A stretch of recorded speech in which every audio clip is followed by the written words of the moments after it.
That's Layame and it's 1,200. Bed station. Padayon lang mi. Medyo challenging na gamay at 1,200.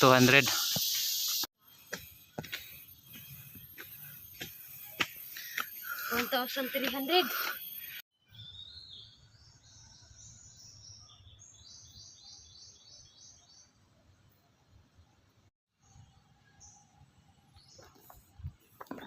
Yes guys, 1,500 steps. So 13 stations sa baba. Then nangangalahati na tayo. So tuloy tayo. Kaya tayo ngayon. So let's go.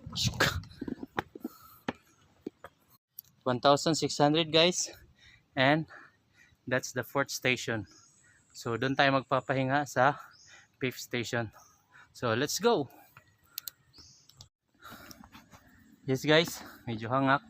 I feel na medyo nag-cramp konti yung left leg ko. Pero we can make it. Sumasakit siya konti guys. And we're at 1,700. Let's go! Okay, after stepping 1,700, ganito yung makikita mo. Parang may pahingahan dyan sa unahan. Pero I don't know kung station na yan. So doon tayo sa station magpapahinga.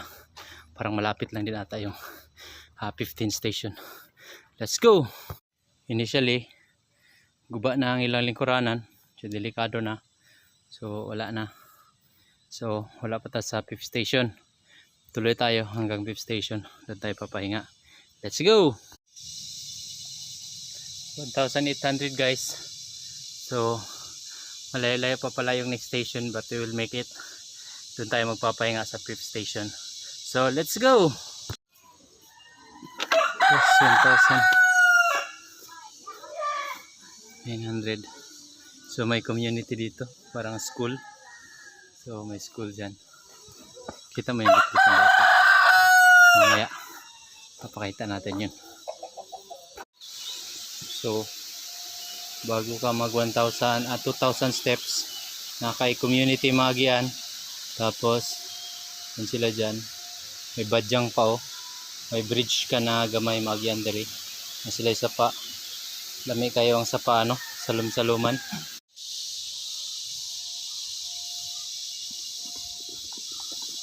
Guys, 1,003 steps na lang talaga. Pero wala pa akong nakitang 5th station. Pero duman tayo doon, may community.